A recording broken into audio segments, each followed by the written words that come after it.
Yo guys, what is up? Maxi here with the Starfield guide, and today we're talking about the best starting classes. Now, there are 21 classes that you can pick from when you get into the game, and I'm now currently about a week and a half into playing Starfield. I've beaten the main campaign, and there are some perks that are just way better than others for starting out. When you get to the starting screen, it just gives you a general description of these perks. It doesn't actually tell you specifically what they do, and on top of that, all of these perks have 4 ranks that can drastically change the way that they work. For example, they get additional benefits at rank 4, and so I want to label which classes I think are worthwhile to pick. Obviously, you can play the way that you want, but these are going to be my 5 recommended starting classes, and I'll back up with reasons why these are classes that you might want to gravitate towards. I hope you guys enjoyed the video. Let's get right into it. So my first character recommendation is going to be the Bounty Hunter. Now, the Bounty Hunter doesn't start with fantastic skills. However, it is the only character of the 21 different classes to pick from that start with 3 skills in the same tree. Now, why is that important? Well, the way that these skill trees work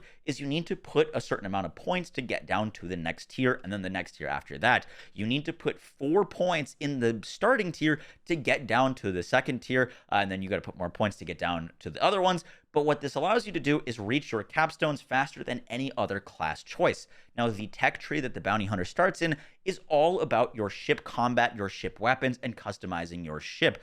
The boost pack training will allow you to utilize boost packs. This is going to be a must-have skill. No matter what character you play, you're going to end up using boost packs. Just trust me, they're so useful. The targeting system controls is going to help you with ship combat. Ship combat is pretty minor in this game. You can kind of choose to engage with it if you want. It's not very important. If you want to do a bunch of ship combat, it's actually a pretty decent way to make money. It's just not like a super important part of this game, to be honest. However, the piloting skill is going to be a must-have for later. Now, the piloting skill allows you to unlock the ability to use better ships. B-class ships and C-class ships are actually better than A-class ships in this game, and some of the struggles that you might have is you upgrade your ship and make it a better ship, and it upgrades the rank without actually telling you. And then all of a sudden, you're locked out of using your ship, which can kind of brick you. So piloting is going to be a very nice skill, and boost pack training is also going to be nice. In the end of this tree, you've got things to basically give you automated weapons to shoot at things. The boost pack assault training will allow you to deal more damage and be more efficient while you're in the air with your boost pack. And the EM systems will just make your ship do more damage. If you're looking to get into ship combat, this is going to be the skill tree for you. And it's also got the starship design, which allows you to really get creative with your starship. So if you're really interested in the spaceship part of this game, the Bounty Hunter is simply the best class to pick for it because you're going to get the best start. The next class that I'm going to recommend is the Soldier class. Now, the Soldier class starts with the Fitness perk, which is going to give you increased oxygen availability. Your oxygen is your stamina in this game. If you want to sprint from one point to another, you're going to have to stop a lot more often if you don't have more oxygen availability. So just more stamina is starting, which is great. It also starts with the Ballistic perk, which is going to give your ballistic weapons more damage. At rank 4, you get 30% more range with your ballistic weapons. And the ballistic weapons are probably the most straightforward, and you're going to get a lot of them during your time playing. There are a bunch of laser weapons, but they're all kind of subdivided into different categories. And I just found myself using ballistic weapons personally a lot more than laser weapons in terms of pistols, shotguns, rifles, like handguns. There's just a lot of really good ballistic weapons, so this is just a fantastic perk to start with. And lastly, the boost pack training that you're going to get is also a must-have. So you're basically starting with 3 perks that you're going to grab regardless of how you're playing, which is why I rank this Soldier class so highly. The next class that I'm going to recommend is the Ronin. Now, the Ronin starts with the dueling ability. This is going to make your melee weapons deal 25% more damage, and you take less damage while wielding a melee weapon. Then, as you rank it up, your melee kills will deal more damage, and eventually you get melee kills heal you. Healing is pretty sparse later on in the game in terms of you just having to constantly make med packs, so getting the ability just if you need some health to go kill something with a melee weapon is really nice. And it also comes with the stealth perk. Now, stealth in this game is tough when you're starting out. Enemies, it just feels almost impossible to sneak up to them without the stealth perk, and you need to get ranks up of the stealth perk in order to start making stealth a viable option. Enemies will turn around at the slightest noise. It's actually quite frustrating trying to level stealth, but once you get it leveled and you grind out the levels of stealth and you get rank 4, you become 100% more difficult to detect, and then stealth becomes a pretty viable playstyle. Not only viable, but incredibly strong, and you can pair that with melee weapons, and once you get the concealment perk to deal 10x damage with your melee like silent attacks or your sneak attacks, which just make the like melee stealth playstyle the highest damage playstyle in the game, and the Ronin gives you a great start to that. And lastly, it starts with the scavenging perk. The scavenging perk is really great to find. The rank 1 gives you extra credits, which we don't really care about, but the rank 2 of it allows you to get extra ammo when you're searching your containers. Ammo when you're starting out is very scarce. You're going to build up a ton of ammo as you get on later and later, but I found myself constantly out of ammo when I was first starting the game, and so being able to find extra ammo in containers, which there's a lot of, will allow you to use your guns more often, and you can go for that like silent assassin playstyle, and the Ronin's really great for that start. The next class that I'm going to recommend doesn't have to do anything with combat. If you're looking to kind of get into the game and see if you like laser weapons or ballistic weapons, see if you like stealth or don't like stealth, if you're just looking for a character that comes with a lot of just must-have skills, but isn't going to dictate your playstyle because you want to figure that out, the industrialist is fantastic. So the industrialist starts with the persuasion skill.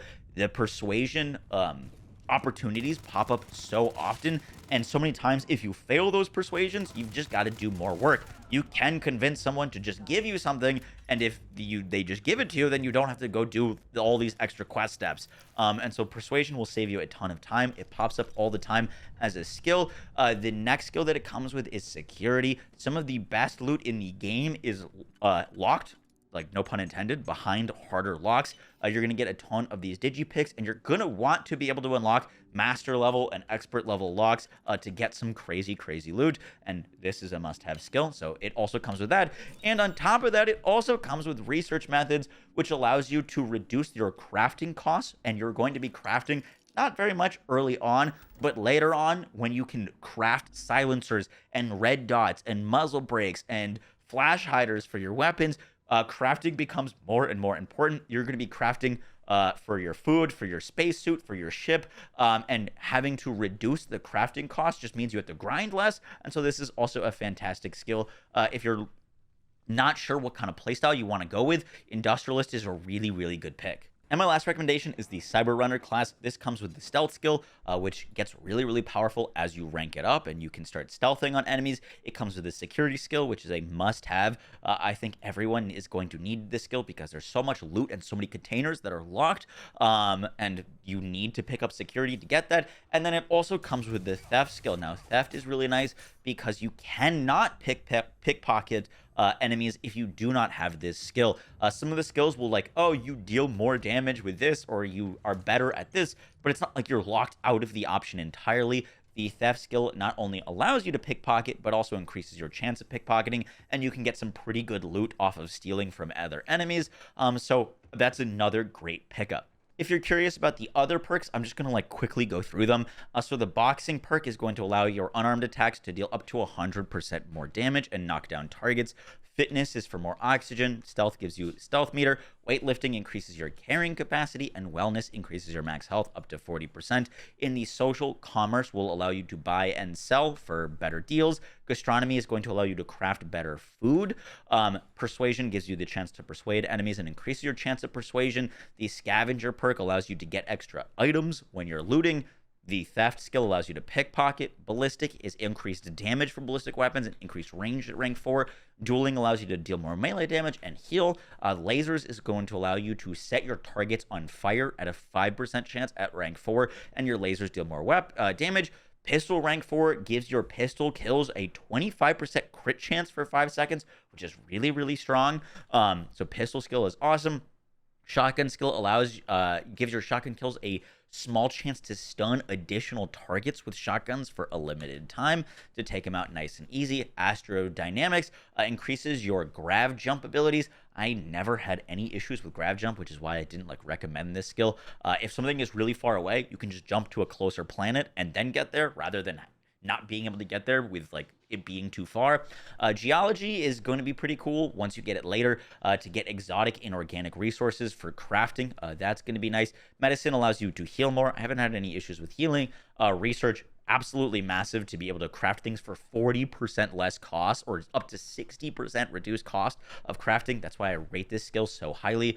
Surveying allows you to zoom and scan further. Haven't had any issues just scanning everything around me with my rank 1, which is why I didn't rate that so highly. Ship combat, I don't think is that big part of the game, honestly. I wish it was. Boost pack training must have. You're going to be able to use your boost more often and actually be able to use boost packs. Without the skill, you can't use it. Piloting allows you to use higher rank ships, which is really cool. Security allows you to rank or hack master level locks, and it'll make the lock picking a lot easier. And the targeting control systems allow your the rank 1 gives you ship targeting functionality, and then you can lock onto targets easier if you're struggling with aiming and shooting ships, which the shooting is a little clunky. That will help as well. Guys, that is going to do it for the video. I hope you enjoyed. Obviously, I will prioritize things and perks differently than someone else might prioritize them. I think from my time playing the game that the classes that I recommended are classes and perks that you're going to end up getting anyways, and are just pretty good perks all around. Obviously, it is a big decision, but at the end of the day, if you want to play something else or want to try something else, totally go for it. Eventually, you will get all the perks because there is no respecking, but the perk grind is a bit slow. I'm currently 40 hours in, and it looks like I've hardly touched my skill trees. So yeah, guys, that was it for the video. I hope you found it informative. I'll catch you on the next one. Take care. Peace.